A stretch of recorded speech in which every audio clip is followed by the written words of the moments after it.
All right.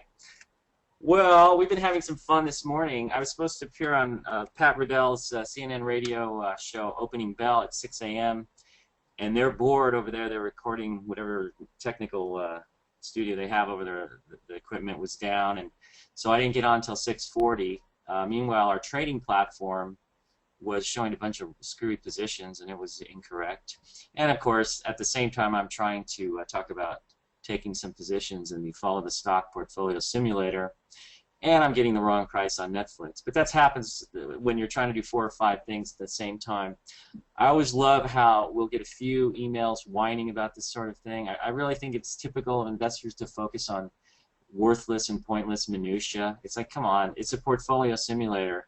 It isn't what Dr. K or I, or even our operations director, Bill Griffith, are doing in our own accounts.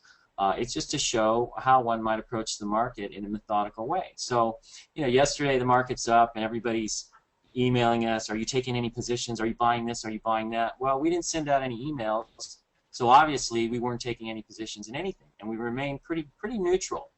And we come in this morning and take, well, yesterday we took a little position in FTNT. I'm going to bring up some charts. I'm using Bloomberg here today. I have a number of systems. I like Bloomberg. It's a great system. They have great looking charts. Here they are here. Looking at the NASDAQ. But anyways, you know, we come in, we take 3 positions, 12.5%. We're like 37.5% invested. And so what I'm trying to show to everybody is, what do you do if you're feeling antsy and you feel like you have to get into the market? And I always think it's so silly that people operate on the basis of a 1 or 2 day horizon, and they just got to jump on everything that's moving that day. And why aren't we buying these things or telling everyone to buy them?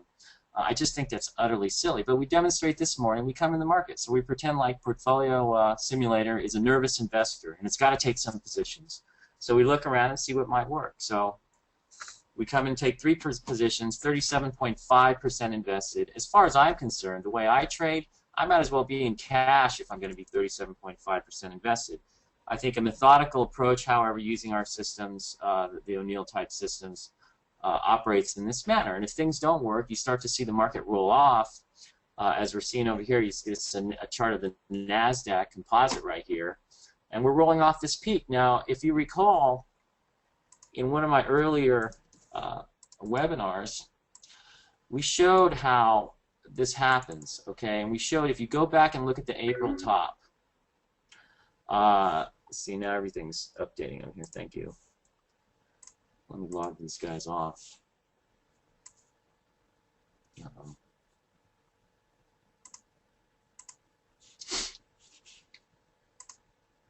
You can see right around the peak here in April, you have a break and you rally up. You have a break and you rally up. It takes a few days to occur. Now, yeah, this is updated as of yesterday, and you see yesterday the NASDAQ looks like this, and of course everybody's getting excited. But you'll notice it's very similar to what you might be seeing. You might have seen in April of 2010 last year. So now here we go. We make a little double top, and we're rolling off the peak. So what I'm doing is we blow out positions that we took right away, because as far as I'm concerned, there are 2 types of people in the market: the quick and the dead. And I'm not going to sit around in a market that's rolling off like this to get hit. And now we see the market coming off pretty severely right now. I'm watching the NASDAQ down 42, volume's picking up. We see the Dow off 79, S&P down 12. So we're getting this kind of double top here, and you're picking up more distribution. Dr. K, how close would we be to a sell signal on the market direction model, if at all? Well, right now it's pretty much firmly in neutral territory. We've got 3 distribution days that we've logged. And so, you know, that doesn't mean we have to have 5 within a prescribed period, but in the rhythm of the model, I generally like to see 5 distribution days before we go to sell signal standby. And what we might see here is what you were saying earlier about April. We might see the market back and fill, and then determine which way it's going to go. And if we do get those 5 distribution days, odds are that the market's probably going to head lower for a bit. But because we have QE in force, it might only head lower for 6 to 8% off the peak, much as it did since March of 2009, where if you look back at every time the market came off, it would come off typically within a band of 4 to 8%. with one exception in 2010, that the market fell almost 10%, and then of course we had May when QE ended at the end of April. Okay, so how many distribution days are we looking at right now again? We're at 3 right now, so we you know, need 2 classically more, speaking, we would need 2 more. But that said, I mean, if we started to see, we already saw a break in the leaders, and if we start to see more damage there, I'm not going to wait around for 5 days to go to sell signal standby. Right. But at this time, we're firmly in neutral territory because the market has broken. We have QE in effect. The leaders have been damaged, so there's enough pro and con arguments right now to make the model neutral. Yeah, and just to let everyone know what my reaction was, you know, I had a couple of positions. I actually looked at taking a little bit of ROVI this morning when they knocked it down on a downgrade. I think it was Morgan Stanley or somebody came out and downgraded ROVI on the basis of valuation, which is an analyst's favorite way to downgrade a stock. And but what's interesting is they raised their price target from 57 or 58 to 67. Stock's trading around 63 and change, and it's moving down on their downgrade. So the logic of analysts and brokerages when they're putting out their recommendations. Right now, what I've done is I actually had a couple of positions, very small though. I'm just kind of feeling things out. For my trading, I like to feel the market. In other words, I have to have a position. For me, paper trading is worthless. Okay, you can do it all day long, and you can probably do pretty well. But until you have real money on the line, you're really not psychologically there. You're not hooked into it. So I'll take a couple of positions just to feel it out, and that's exactly what we did on the Follow the Stock portfolio simulator. We took 3 small positions. And we fill out the market, and it doesn't feel right, so we back off. You're picking up volume today, and you're rolling over. So what do? The first thing I did, as soon as I saw the market start to get into a little trouble this morning, having some long positions, I threw out the SQQQ. So this is the, Dr. K, this is the 3X, 3 times short the NASDAQ. That's right. Yeah, so I'd throw this out, you know, maybe a 25% position in this, and I throw this out just to kind of act as a parachute if things start to roll back. And as they do, I blow the long positions out, which are minuscule, and now I'm focusing on this. Another stock I also went after this morning. Whoops, screwed that up. Go back, go back. Here we go. CRM I'm looking at here. This is tricky because what you have is a break in the stock on news of other stocks like F5. Everybody came out with earnings yesterday, and they were hanging up pretty good the last I saw.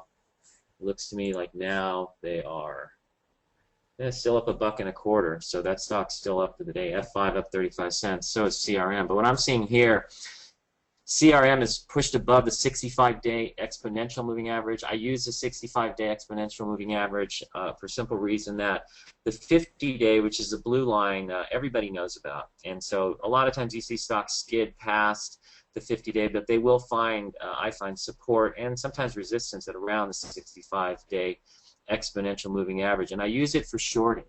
And in May 2010, when I was up about 100% in my own account on the short side, it was a tool that helped me hit stocks like FCX, Freeport-McMoRan, X, U.S. Steel, and Research in Motion. So I will use that. Now what we notice here is you see the 10-day, which is the pink day, you're finding some resistance here, but it's also at the peaks here. So I'll come in and test this short. I think it could retest this low, but it may find support down along the top of this base, okay? So my target here, this is just a tactical trade, a tactical short. I'm expecting it to drop down towards 120, undercut this low. That would be my downside target. And so I'll come and throw this out just to kind of test it out. It's not a huge position. Bill, what would you say that position size is on a percentage base? Are you there? It's about 20%. Yeah. Yeah, something like that. So it's not huge. Well, for me it's not huge because I'll go 100% short a single stock. And when I was up 100% in May 2010 on the short side, I was basically short 3 stocks and about 75% positions in each, going up to 100 to 125% in each, based on 4 times intraday buying power. So, you know, I'll be a maniac on the short side, but I guess when you have deep pockets, things like that don't really scare you. And so in my case, I just roll with it and try and make it work. So in this case, though, I am using the high of the day as my rough guide for a stop. It's possible the stock could continue higher to the 50-day. But I think if the market's in trouble, you're going to see this thing head down and retest this low. So it becomes a tactical short. What am I trying to get out of it? 8, 9, 10%. But if I run a 20, 30, 40% position, if I want to build it up today, I can pick off, you know, a good 4 or 5%, which gives you a little cushion, helps you get back some of the money that you may have given up off the peak when the market comes off hard, and puts you in a better psychological frame of mind to deal. So that's what I'm doing today there. So I've got the SKUs, or the SQQQ, which I'd thrown out earlier in the low 27 area, and I have a CRM, but that's how I will operate. So right now we're going to maintain a neutral stance, correct, Dr. K? At the moment, yes. Yeah, and you know, we don't get excited. As the man who came off the mountain every so often to make his trades or place his trades with this broker, and we talked about that story the other day, a favorite of mine out of the Livermore literature, as we call it. You know, movements don't start or end in a day. And as we saw in April of 2010, we don't top out right away. It takes a few days. But notice that that top occurred when we had the end of QE. So getting back in here, we'll go back. Let's go daily for 180 days. And that doesn't even pick it out. Let's go back 1 year. So when we had this break here, you know, that took a little while. And you can go back and look at other tops. Go look at the market top in October of 2007. The market actually broke down and turned around and looked very nice going to new highs. So, you know, that could happen. This could take a little bit of time here if, in fact, we're breaking down. We could also simply just come down, test the 50-day, and build a little consolidation. So now we've got, let's go back here. Notice I call this an O'Neill daily chart, but I didn't steal it from O'Neill. It's just the color scheme, basically, and I'm used to looking at things in blue and red. Also, O'Neill did a study of colors and whether they're easier on the eyes or harder on the eyes, and it was actually a sort of a pinkish red. I actually use a red, and blue are the easiest on the eyes. But what we're going to do is look at, oops, no. Okay, we took a position in FTNT. Okay, now some people look at this as having, let's do this here, 180 days, as this is a cup and handle, but it's not. Okay, you notice you open up here, you close down here on this day. So I don't really look at this as sufficient price action to constitute the left side of a cup. Okay, so you're basically coming out of a flattish kind of base. Your pivot point here is 34. Stock runs up, pulls right back to the 50-day moving average on the top of the base. Then you get this big pocket pivot. And you'll notice that, I don't think this is updating in real time, but you'll notice that you pull back down. Yeah, it is. You'll pull right back down to the 10-day. Now, it's possible it could be bought here, but I don't like the general market action. Now, what do I like about Fortinet? Well, they're the #1 provider of worldwide unified threat management solutions, basically network security. I think that could potentially become a big part of the cloud theme going forward, but it doesn't look like this is going to work for now if the market isn't going to work. So we just go away. You sell it. Go away. I don't have to worry about whether I bought it 20 cents higher or 20 cents lower. It doesn't matter, or whether I have a little profit or a little loss. I just want to go to cash. I want to rethink because the market, the general market, is not telling me or showing me what I need to see to stay in these positions. Now, yesterday, of course, we got a million emails, well, not a million, about 500,000 emails on Netflix, and Netflix is a viable gap up. One of the things I didn't like about the call, and Dr. K, you can feel free to chime in at any point by interrupting me at will, but I didn't like the fact that they did not provide forward guidance. And I don't know if this is their way of trying to pretend they're Apple, and Apple generally tends to downplay forward guidance or under guide or whatever. Whereas Netflix now has this tactic of they're not going to really talk about it because their business is dynamic. Okay, well, it may be dynamic to the upside or maybe it's dynamic to the downside. I don't know, but I do think that one of the things Netflix has going for it is a huge short interest, and I think it shows that when everybody shorts something, the odds of it going lower, particularly when you have magazines like Barron's, which is perennially wrong way commentary. And in fact, when I was at O'Neill, we used to joke that we would hope a Barron's article would come out on one of our stocks or would pull back and we could buy more. In this case, they don't really understand Netflix. because they're not paying attention to the price volume action. But it is a viable gap up, and you could use the 204 level. Yeah, I know this morning I was using 100, but when you're trying to do 6 things at once and do a radio interview all at the same time, you can screw up. I love the way people like to focus on that, but again, I think it shows how people like to act like retail brokerage clients and whine about any little thing they can find, as well as focus on ridiculous minutia. In any case, if you're long Netflix, I guess you could hold it and just see if it breaks the 204 level. My position here would be, I want to play something like Netflix on this break above 200. And remember, Jesse Livermore had the old century mark rule, whereby if a stock goes through 100 or 200 or 300 for the first time, it should go through there and continue higher, and it should do so in rapid order. So we see the first time Netflix came up, didn't really have that going for it. It backed down, built this whole base. Now here's the second time. So really you could use the low here, or as Dr. K likes to say, give it some porosity. You can always tell the scientists here, porosity. Okay, I like that term. Right, Dr. K? And maybe give it down to 200. Well, essentially, yeah. The idea of porosity is that things don't stop on a dime. The price points don't stop on a dime. So basically, in my studies, I found that you got to give these stocks, especially high relative strength stocks, a little bit of room to wiggle around, especially after gap ups. So I created a rule. I noticed that a lot of the high octane stocks, like Netflix, they may undercut that low of the gap up day by 1 to 2%. So and again, that should be within most people's risk tolerance levels. So I often will do that, especially if the market's showing some momentary weakness and my stock happens to be pulling back below the low of its gap up day. I will try to hold the position, or maybe hold at least half of it. And you notice Netflix is actually trading up to 11.26, 27 right now. So it's actually acting well in a weak tape. I'm not sure what that tells us. Maybe there's a lot of scared shorts running for the hills, or somebody knows something. But it's acting well in a weak tape. So I keep an eye on this thing if it does pull back in here.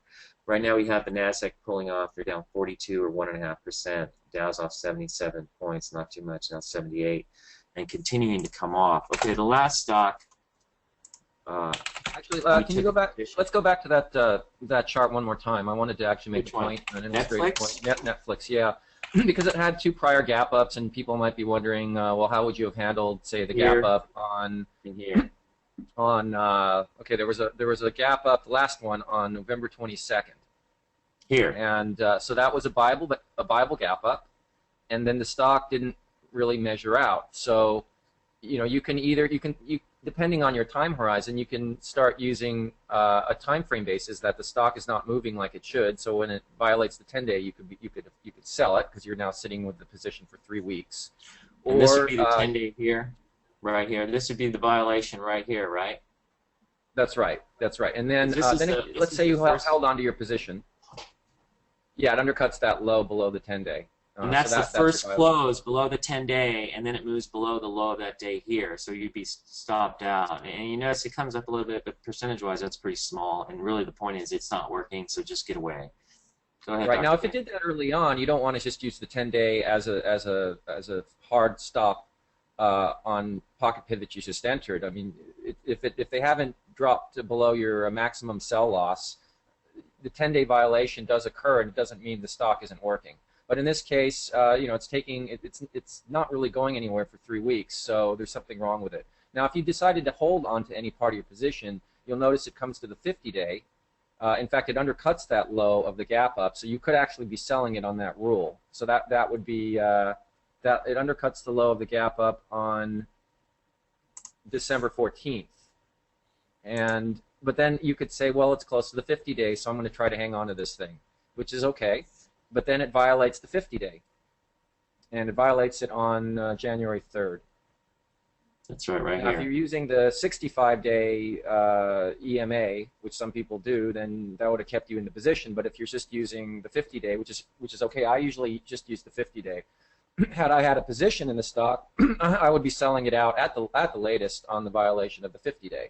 But what you'll see is that just a few days later, on the 10th of January, it issues a pocket pivot, and it's a legitimate one based on the price volume action prior to that.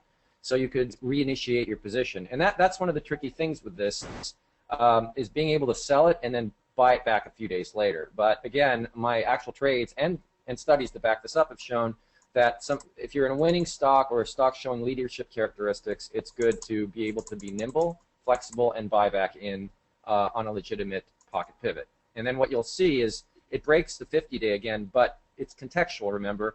The first 50-day violation made me nervous enough to sell if I had a position in it. The second 50-day violation is in context of the chart. In other words, it's not undercutting that low of 173.5. It's still trading sideways. So, if I have the patience, you can just sit on that position and then ride it through the gap up. But it's a tricky illustration. That's why I wanted to point it out to people, because it just shows you that investing is not black and white. There's a lot of gray to this, and every trade is contextual, every chart is contextual, and every pocket pivot is also contextual. And of course, your plans change in real time. You may set a stop or something, but as far as I was concerned, if the market really wasn't panning out on the general market side of the things, I was going to back away in the portfolio simulator, and I think that's the right thing to do. I mean, Netflix at 210 or 212, that's a 0.5%, so that's not even enough movement for us to really think much. It is constructive that it is up and pushing towards the highs of the day, even as the market is selling off, and the volume is picking up in the general market right now. CCME is another stock that we looked at when we did our webinars earlier last week, I believe.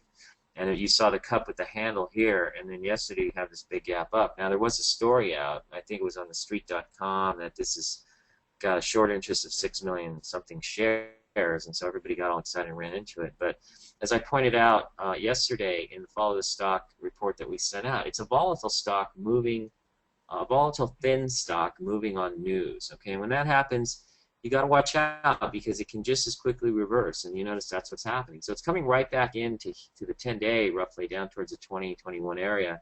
Is it viable? If the market can hold up, it might be. But this is why you don't really need to chase things, and you don't need to get excited about one day's action, because now you're put in the position, if you bought it up here and you think you're smart for buying a breakout through the peak of here, which I suppose is what you would be told to do by the book, but I wouldn't use that. I think that's a risky spot up here. I would use something more either the 10-day or somewhere in the peak in here as my buy point, rather than thinking your buy point is up here around 23. It's way too high. So now you're kind of underwater if you did buy that. And of course, we bought some at 22.56, and as far as I was concerned, it should have held 22 when it started to shake around there. It's gone.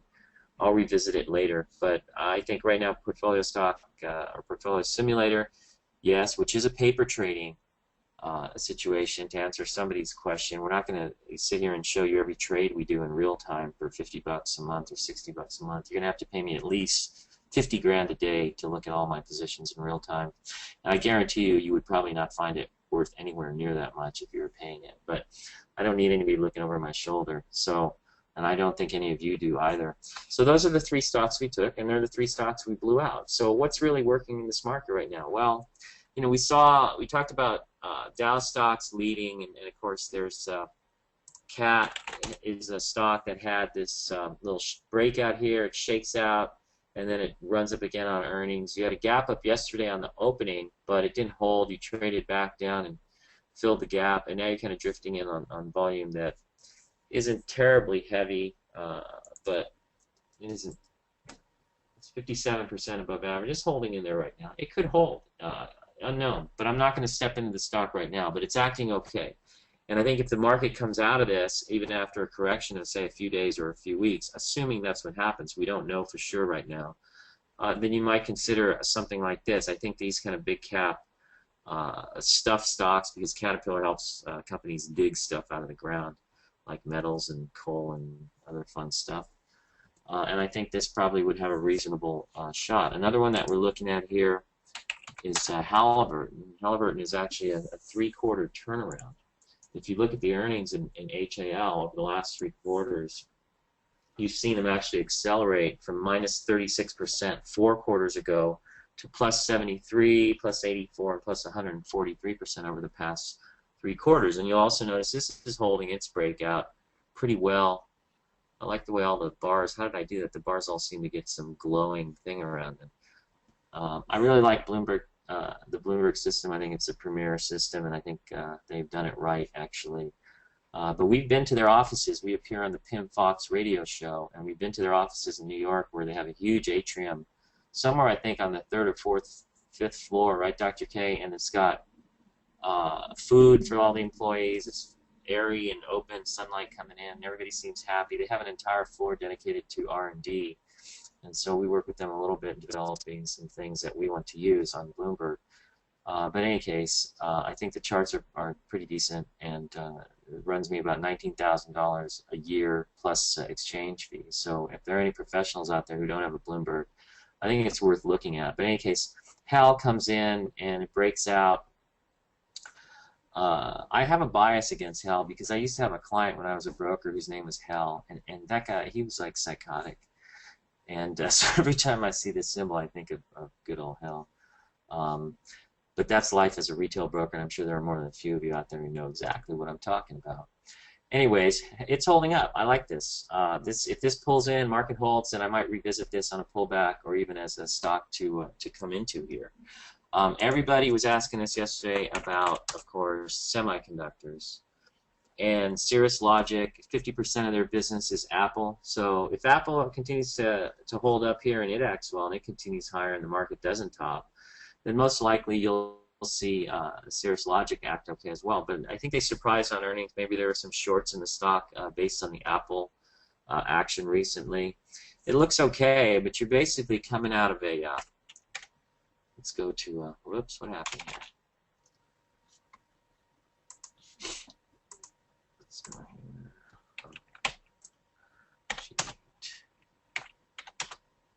This should take us. There's a weekly chart. So you can see it's actually coming out of a nice base here. It's a little bit loose in here. It seems to tighten up in here. It's a little bit loose coming around in here. It's breaking out. So really, this is just breaking out. You know, the move yesterday was impressive, but if it pulls in and holds, and the market is able to hold, this might be something to look at. But I really think the key here is in what goes on with Apple. So going back to my daily chart, you can see that Apple broke down and it just came right back on top of this little basing area, holding above the 50-day moving average, the blue line here. It's gone back above the 10-day and it's trying to hold.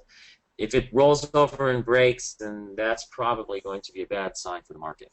So right now, I'm not really interested in owning Apple stock. I think this action here, this huge break, I think that's some of the biggest daily volume you've ever seen in the pattern. Is that right, Dr. K? It's just about. Just about. So, just looking at the daily here, and you know, they've had some volume spikes in the past. You know, usually right around earnings announcements. So We'll see what happens with this one. And it's interesting that Apple is 20%. It's just about 20% of the weighting of the NASDAQ 100. So if Apple starts to roll over, it indirectly is, well, directly it will impact the Qs and the NASDAQ 100, and that in turn could spread to the rest of the other indices as well. And if you're buying the SQQQ like I did, so you got basically a 1/5 short position out of that is in Apple. So so looking at some of these other leaders, let's see, BIDU.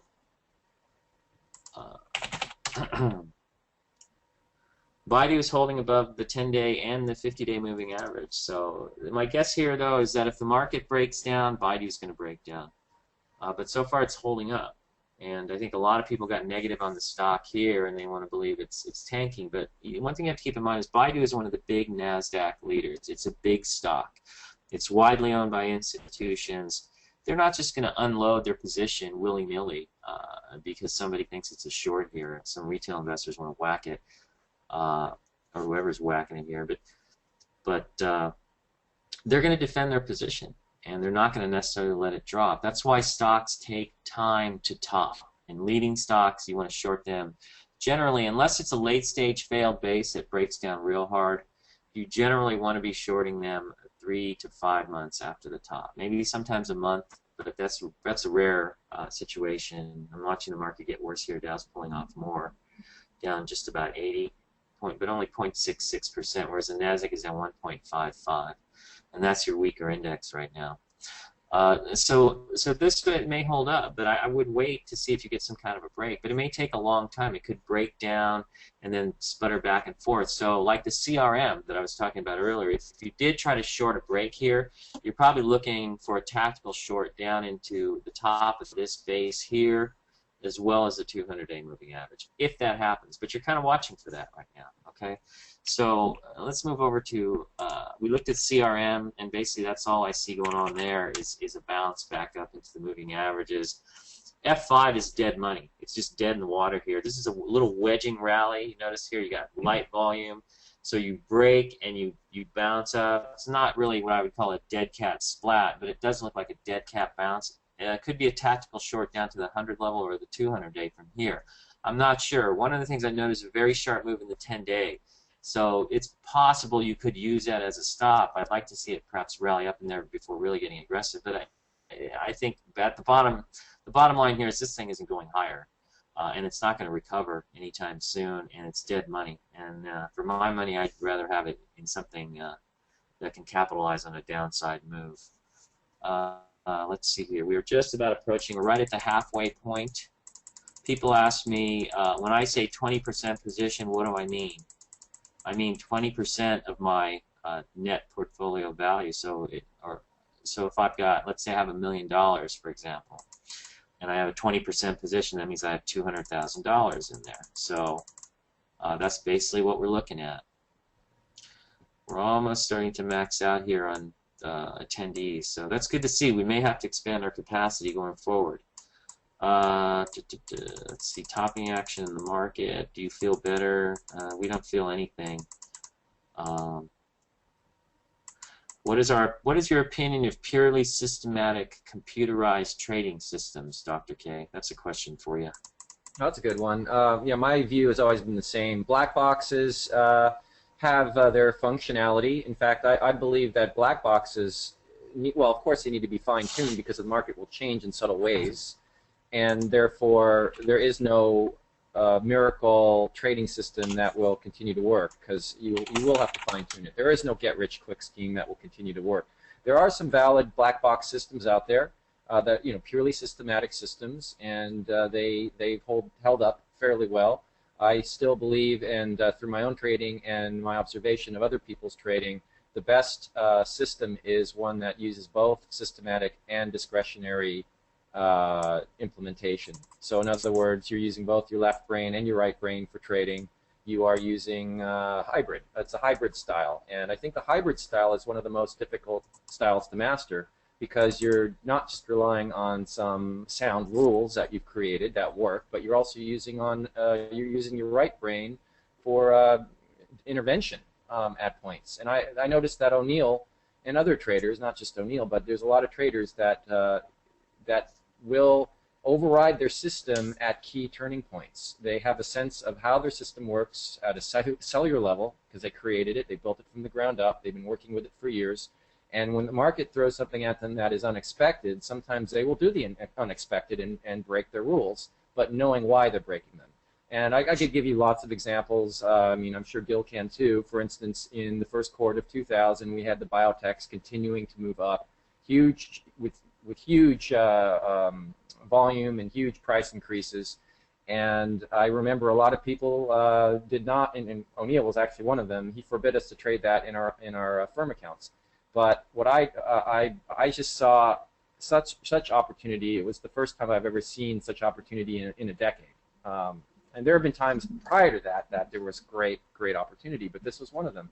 So I actually positioned myself fairly well in the biotechs, and so in the first quarter I was able to run up my account well into the triple digits, my own personal account, because of that. And it was breaking rules. In other words, these are stocks that don't have, not only do they not have earnings, they don't have sales. And that's why O'Neill did not feel comfortable with dealing with them at all. But it's perception. Perception was that Solera Genomics had almost completed the human genome mapping, and Wall Street was riding high on this group, and the relative strength was 99 plus. So that to me was incentive enough to get my foot wet, and then get basically my whole body into the water as my profits started to mount. So I didn't just plunge in. I got in, at a smaller level, and then continued to increase my position as my stocks proved out. So that means then that you don't really care much for systematic computerized trading systems. It has to be combined. I don't really care. I love to see a good systematic system, because maybe there's ideas there that I can then go ahead and research the idea and maybe implement into my own style. Because I'm always trying to evolve as a trader. Everything I do, all the research studies I do, some are ongoing, are designed to make sure that I'm on top of changing markets. And I would note, we have a question. Somebody says, well, I thought you would have at least given these stocks until the close. And yeah, I guess you might if you don't have a lot of experience, but this is the way I look at it. And this is something people really don't get, give it to the close. Why? The market's getting whacked on heavy volume. Why do I need to sit here like a big Humpty Dumpty ready to fall off the wall? If I want to come back into the stocks, I can come back into the stocks.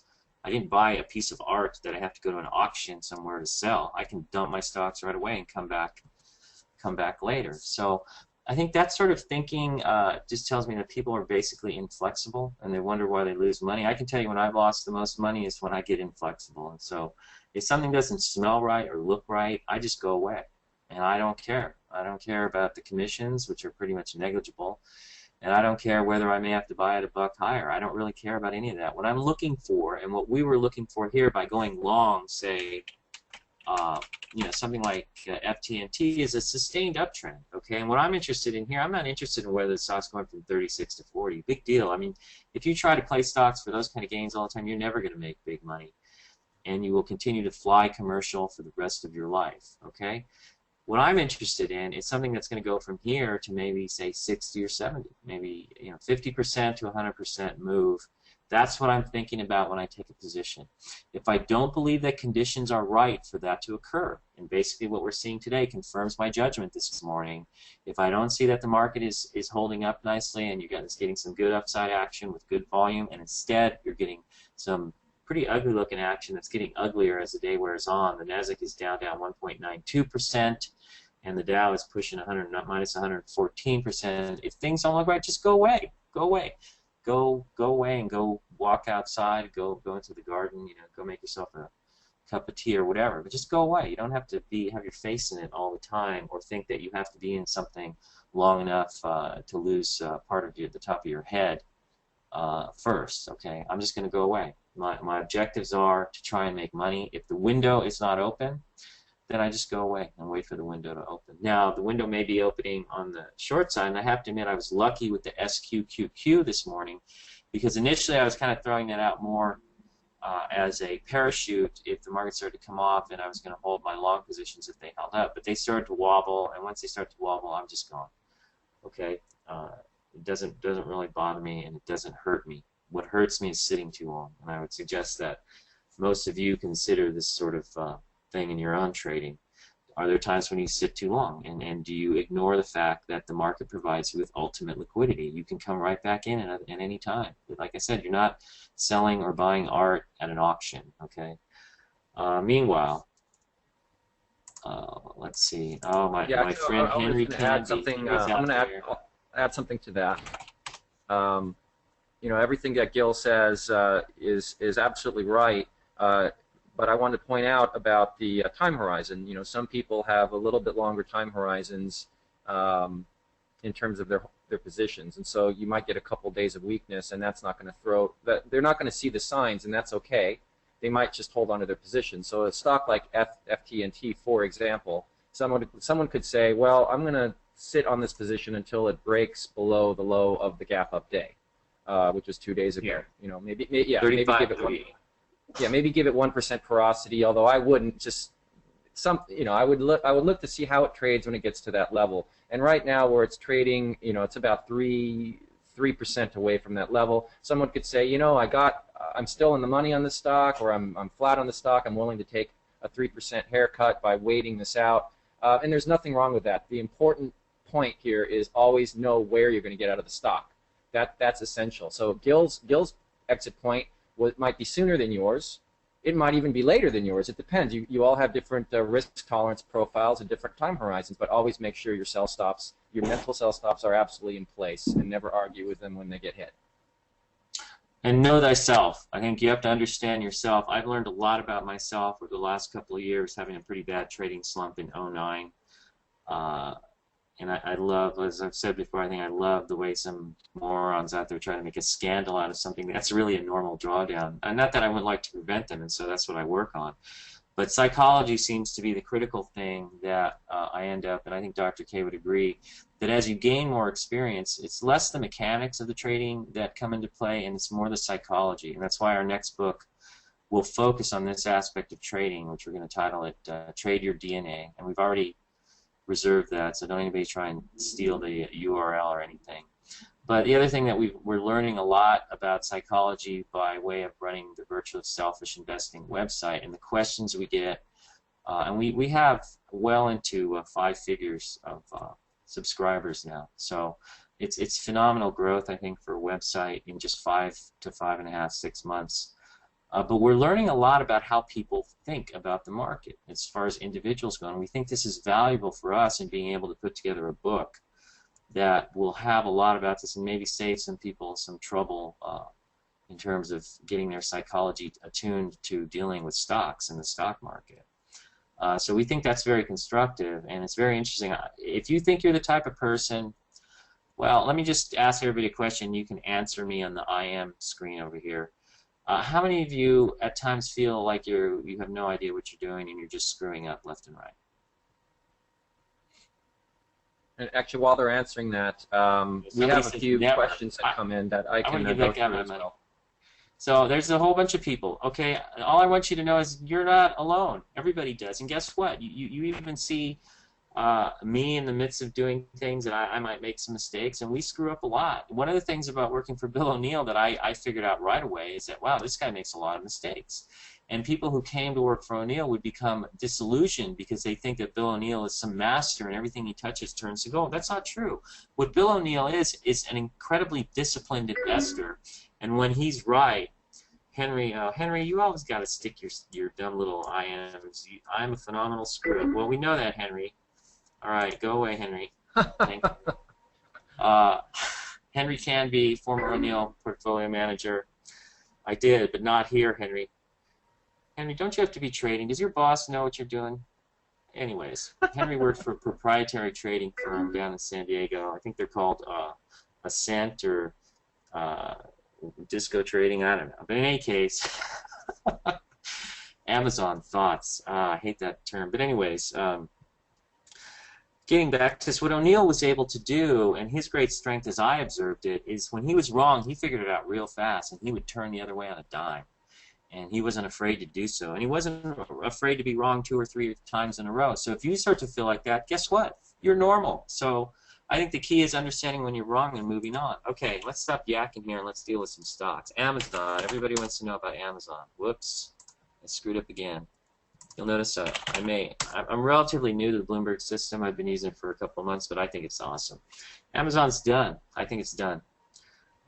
You know, yesterday was a pocket pivot, and we got some emails on that. But notice it comes down, breaks the 50-day, but it holds a 65-day exponential, rallies up, earnings come out. But see, as far as I'm concerned, once it breaks this breakout level, when it does this, that's it. Because you close under the 50-day and you violate it there, that's it. I'm not interested in the stock anymore. It's got a setup. Yeah, when a stock gaps down, when a stock gaps down at the open, I don't wait for a 10-day or a 50-day violation. I often will just blow it out right there at the open. I don't care why it's gapping down. The fact that it's gapping down appreciably makes me very nervous, and then I can figure out later. You know, if the stock, say, if it was a gap down on a rumor, then it's going to reverse back up, and you can get back into it later in the day. That doesn't usually happen, but you have that choice rather than just sitting in the position and watching the gap down grow, which usually is what happens. And the converse happens as well. On the upside, one person asked, "What's our daily routine?"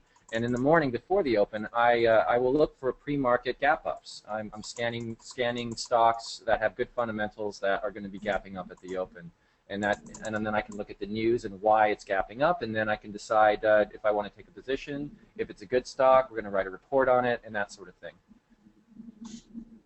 So Amazon sucks, to put it mildly. But you know, I know I'm going to be on Fox Business probably on February 21st or 22nd when we're in New York in a couple of weeks, and I'm sure they'll bring up what my last appearance was on New Year's Eve, and I talked about Amazon and what I liked about it.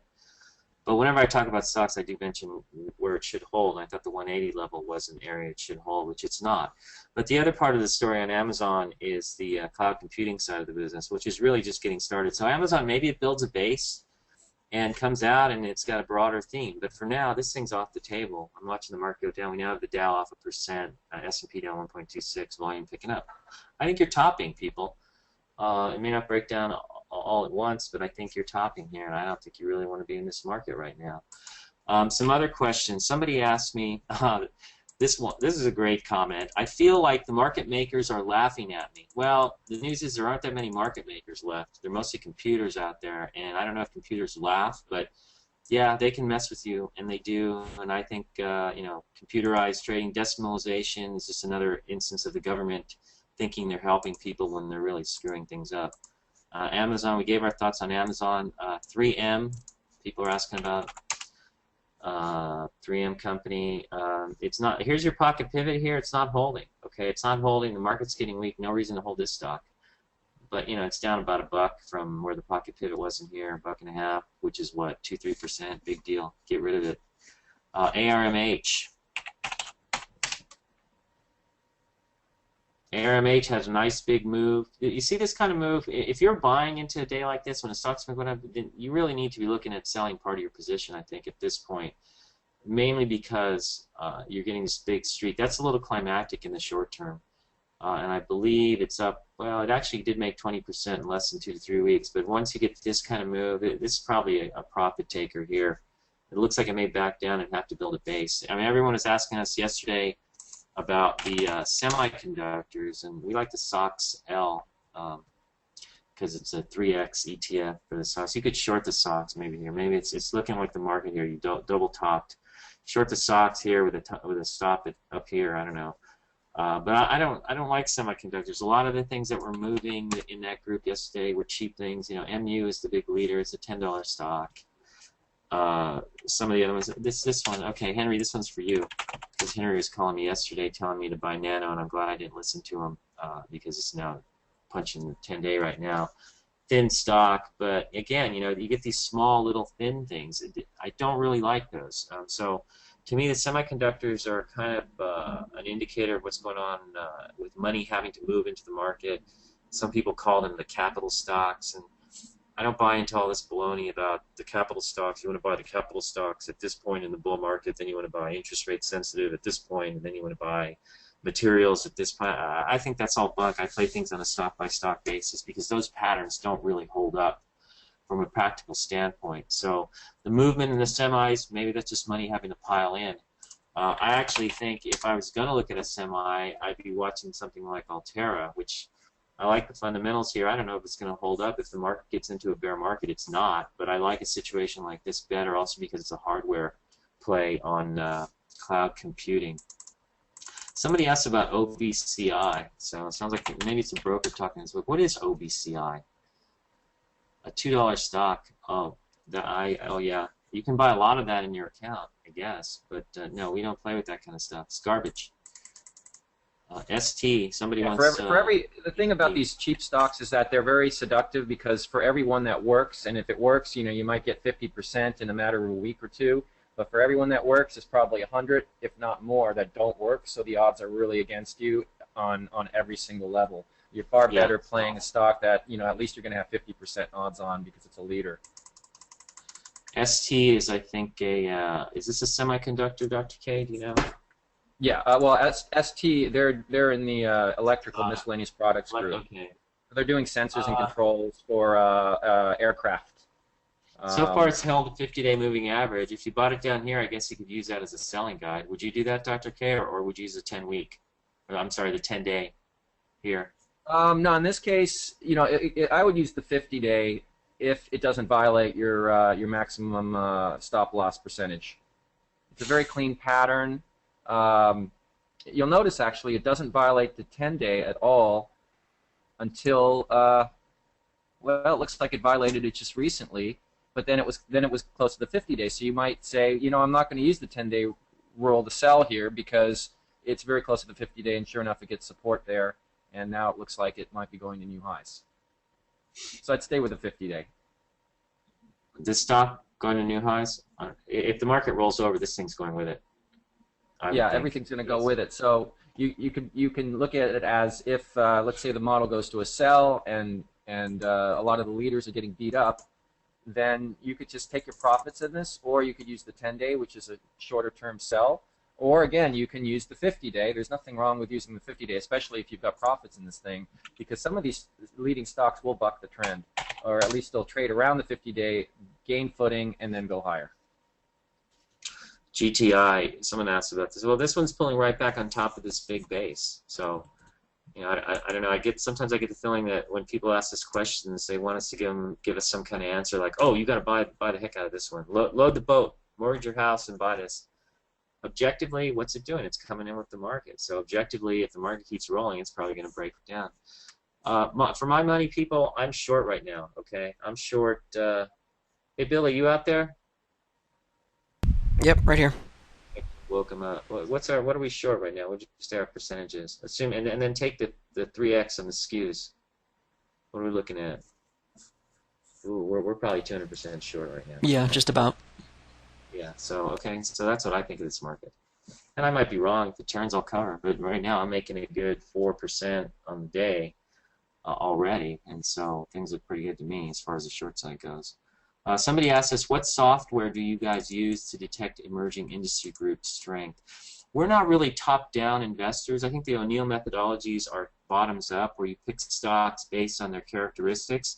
What will tell you when a group is acting well as a group, when you have an emerging industries, you'll see a lot of stocks in the same group. So, for example, in 2007, you saw solar stocks emerge as a group. So it's kind of the stocks tell you which groups are emerging. There's no software program I know out there that will magically give you the answers. It's pretty evident.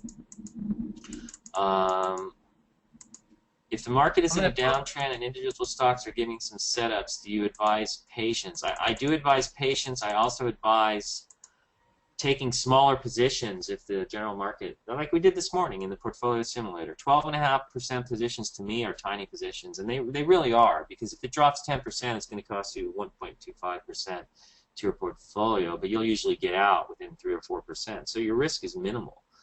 Were you going to say something, Dr. K? Yeah, no, I was going to go ahead with the questions since we only have 8 minutes. There's a couple more questions that came in, so I can go over those as well.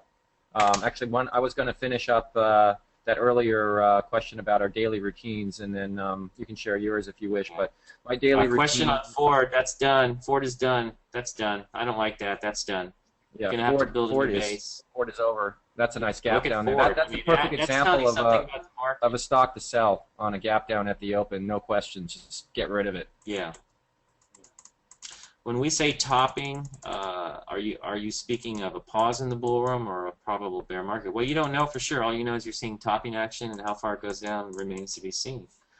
Rovi, somebody asking us about Rovi. I'm a big fan of Rovi, but I think the stock probably needs to base. You're not seeing it break down really very hard here. It's probably about 11, 12% off its peak. Had some good support down here on this pullback.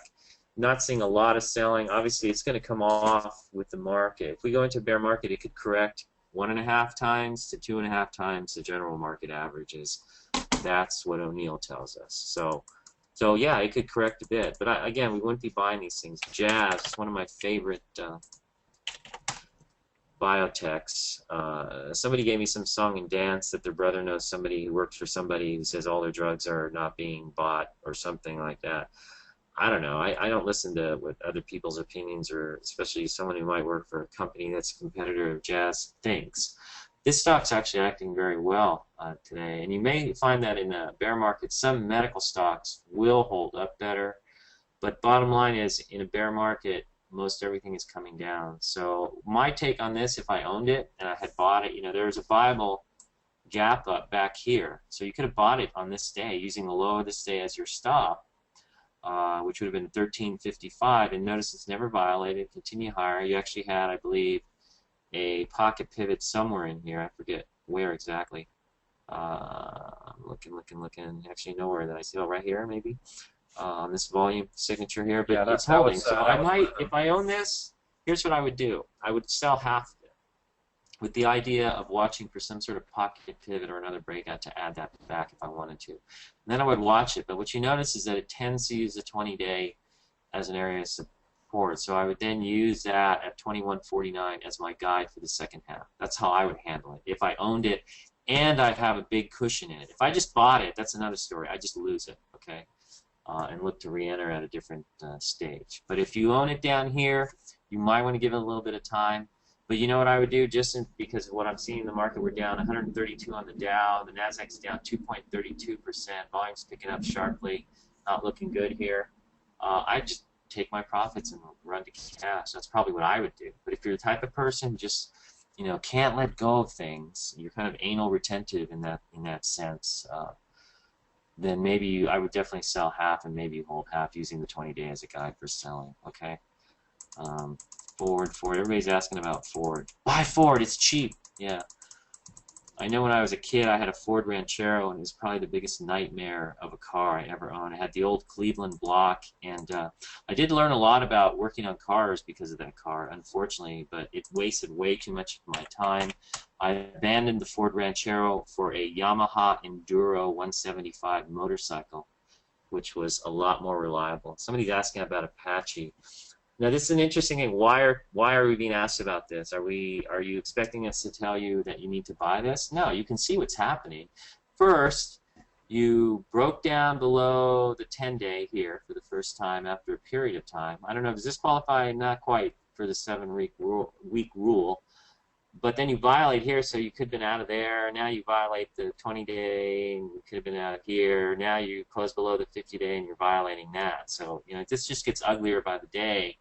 And it's certainly not a buy here. I wouldn't be touching it. Like I said, in this market, I want to be cash or short, and right now I'm 200% short. So, and I was kind of lucky because of the skews, the SQQQ, I put out just as a parachute, and it turned out I had the position. Market starts to break. I had a little bit. LVS, we felt on these pocket pivots. If you go back and look at our reports back then, it should hold the 50-day. So here you fall below, you close below it, and then here's where you actually move below the low of the first close below the 50-day. The 50-day is the blue moving average here. So here's where you close below it for the first time, and then 3 days later you actually move below the low of that day. That's your sell signal. You're gone. Goodbye. And I'd say this maybe needs to build a base. You know, I'm watching another one with this that I'm keeping my eye on is Wins. But that's that's up there, and of course it's a market question again. The market's weak, but that looks like it could set up. Maybe it pulls back to the 50-day. I just keep an eye on these. You want to have some stocks on your buy list in areas where if they pull back, they would still be in a constructive pattern overall, and the pullbacks could be viewed as constructive within the overall pattern during a market correction. At which point you might consider some of these if the market's able to hold and firm up and then turn back to the upside. So you do want to maintain your buy list. You want to watch some of these leading stocks as they come in. Particularly something like this might pull in a little bit and act constructively. Rovi, ARMH, some of these other names that we're looking at. So just going down, what ETF 3X would you suggest if I want to short semis? Dr. K, is a 3X ETF?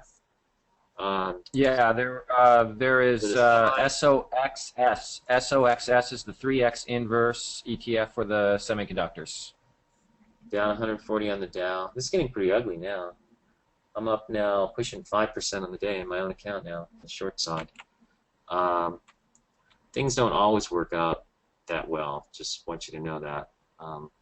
Somebody asked about ACOM. This is Ancestry.com. It's acting well. So I wouldn't enter the stock here. If I'm in lower, probably want to give it a little bit of room to the 10-day. You got your different options here, depending on what you're comfortable doing.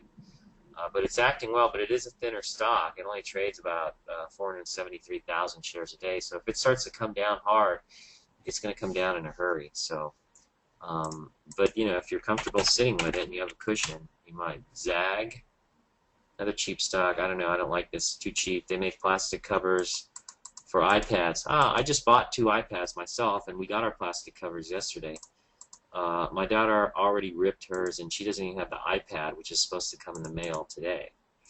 Have there been any historical precedents that either of you have studied where the market topped out without leading stocks showing a lot of climax top type action? Do you get that one, Dr. K? I didn't get. Wait, I wanted to say something about Zagg. I think that Zagg has a device. It's a keyboard. So some people have complained that it's not that easy to type on the iPad, or you can't type as fast anyway.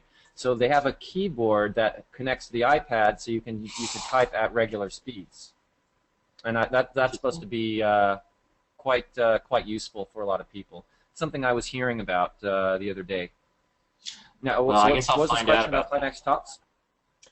Well, do you know how many market tops historically have you seen where you don't have a lot of climax tops? Well, markets don't need to see a lot of climax tops in stocks, and just because you don't have climax tops in a few stocks, leading stock, doesn't mean that the market can't top. So they're not a prerequisite for a top. Sometimes in roaring bull markets, like in 1999, the whole market topped in March of 2000, and you saw a number of climax tops in stocks from, AOL, or I think we may have had one. No, actually, it was Qualcomm was one of them, and a bunch of other things like VeriSign was a stock I had. Oracle, they're climactic-like tops, but you don't have to see those necessarily to call a market top. So yeah, the market can top when you don't have a lot of climax tops. Everybody's asking about Molycorp. Molycorp, again, rare earth metals, no real earnings. The company itself says they don't really see themselves even pulling much stuff out of the ground for another couple of years. So materially, this has no real fundamentals. They don't have any real earnings capability right now. They're in a space that has gained a lot of press, and so it's become very popular with China cutting back. It's 9:01 now. We're going to go over just a few minutes just to cover some more of this stuff, since I think this is kind of an important day. But I do want to reiterate, I am out of the market and I'm 200% short, okay, at this very instant in time, which is 9:01 a.m. Pacific time on January 28th. MCP, maybe it builds a base, but remember, there's no fundamental story here. We were able to catch it here on the pocket pivot, and it doubled real quick. So if any of you were able to catch that on that basis, that's one way to write it. But again, these things are going to correct with the market, and probably this having no fundamentals and basically being a little bit of a hype play on the news about rare earth metals, it could correct more. I wouldn't want to own it right now, just like I don't want to own anything. And on that note, I noticed the Dow coming off 164 points, the NASDAQ now down 73, down 2.65. So I think you're looking at a top here. You going to a sell signal yet, Dr. K? Getting close. All right. As we speak. Somebody's telling me about Netflix. I always like it when somebody doesn't like what we have to say about a stock and they're going to correct us. Opinions are like, ears. Everybody has them. Well, except J. Paul Getty Jr., but most people do. And whatever, you're entitled to your opinion, but all I know is I'm up pushing 5-6% on the day, and I'm short. So the market's telling me that I'm right, being short. Gold. Well, what do we notice today? We noticed gold is rallying, and we knew this was going to happen at some point. The times when you want to be looking at gold and silver are when nobody else is. And gold, like I said in our last webinar, we were looking at silver, for example, and silver broke out. We identified this originally. We didn't play it as well as we should have, mainly because we ran into this big reversal day. Now, this looked a lot uglier at the time on October 7th, and typically when the metals do that, the SLV and the GLD, that's usually a short-term top. Well, it confounded us by turning and going higher. But notice every time it's corrected a couple, 3 weeks, and now you're getting a longer correction here, and this may be a better one to kind of clear the decks. It's holding the 65 EMA. I don't know if I want to play these. Maybe these are buy points, but my thinking is I'd rather be short the market than long metals. However, I think these probably will go higher in a world of fiat currencies, or as I like to say when I'm on TV because it sounds flashy, in a world awash in fiat currencies, things like gold and silver become things to look at. And you'll notice here they are looking pretty ugly. I thought that the GLD might come down and test its 200-day moving average. I think if the general market gets in trouble, a lot worse, you may see it come out because a lot of money is tied up in the GLD. If we run into a bear market here, I think it's going to be liquidity driven. In other words, the reverse of QE. We saw, as we pointed out earlier, you saw what happened when QE1 ended at the end of April 2010. The market came off sharply. It culminated in the flash crash of early May, which is a beautiful thing for me on the short side. And now you may be with a situation here where you have QE2. The Fed says they're going to keep that going until June. But think about one thing here. If QE is all that has held the market up and pushed the market up, and Dr. K, if you had to ascribe a percentage causality of QE to the current market rally off of the lows of '09, what would you give it? I would say it's at least 80% weighting. It's huge because you can't argue with these uptrends, and they're so clean. The one that started September 1st of 2010, I mean, it's relentless. It doesn't want to go lower, even in the face of bad news. I point to the leaders in October, early October, got hit with the EBIX negative news, and all these cloud stocks, BMW, F5, Riverbed, they all got caned over the next few days. And look at the NASDAQ. The NASDAQ was down for all of a day, and then it turned back up and ran higher. So that's huge resilience. That's a huge sign that there's a lot of money flowing into the market, and it doesn't really care if a leading group like cloud stocks get hit. And we're going to see what happens now. I mean, this might be a turning point for the market, or we're going to see the cloud stocks get back up and go again. But that remains to be seen. We'll just keep an eye on the price volume action. Yeah, so this is the whole QE rally. But, think about this. At some point, if QE is a big factor in the rally, at what point does QE become the bid to hit? In other words, the smart money needs an out point at some point. And what do they hit? They hit the money coming in from the Fed. So that's their bid to hit. And at some point, if QE is coming to an end, and you have not created a favorable economic environment, which I think the Obama administration, in concert and in follow-up to the Bush administration and the Congress, both that were led by the Republicans before '08 and now by the Democrats after '08, they're all a bunch of screw-ups, and they've all just simply made the situation worse. So there's no real attempt to address some of the fundamental problems with the economy. I think it's ironic that you have CEOs of failed companies like GE, a company that needed $139 billion of bailout money last year, and which also laid off 18,000 people. The CEO of GE, Jeffrey Immelt, who is very much in with the Obama administration as a big supporter, he's placed as the head of the President's Council on Jobs and Economic Competitiveness. How silly is that? Small business creates 70% of the jobs in this country, in the United States. You don't ever see a small business owner sitting in the President's Council on anything, and that's the flaw in the whole system. You have a corporate government or a corporate government complex that's basically dominating everything, and I think taking the spoils for itself while leaving the little guy and the small business person out in the lurch. And I think if you want to bring this economy back to life, you need to address policies that help small businesses thrive and grow. And I can tell you as a small business owner myself, and Dr. K as well, we're not hiring, and we don't see any scenario right now where we would be hiring. So anybody who wants an internship or a job with us cleaning our toilets, we get that one a lot. And I just want you to know, generally, I'm the only guy in our office, so I clean our own toilet, and if I have another person in the office that I hire, what it means now is I'm going to have to clean it twice as often, I guess. So we're not hiring as small business owners. We're not hiring. We don't see it as being favorable, and one thing we're afraid of is that if we do add too many employees, we're going to get stuck having to pay for overpriced nationalized health insurance. So, that's what really needs to happen, and that may be the core fundamental problem with the economy right now. And so I'm going to end this on that note. It's 9:08 a.m. Pacific time. The market continues lower. Things don't look very good. We would be in cash. We'll probably have another one of these either over the weekend or in the next couple, 3 days on Monday or Tuesday, so watch for that. Sorry we could not get to all the questions, but we will try to do so going forward. So just stay alert out there. My recommendation is to become very cautious, move towards cash at the very least. I myself am short the market approximately 200% right now. All right, on that note, Dr. K, you have anything to add? I think the last thing you said was very poignant, and it brings to mind that if we have separation of church and state, we should also have separation of economics and state. I like it. Think about that one. All right, everybody. Goodbye. Thanks for showing up.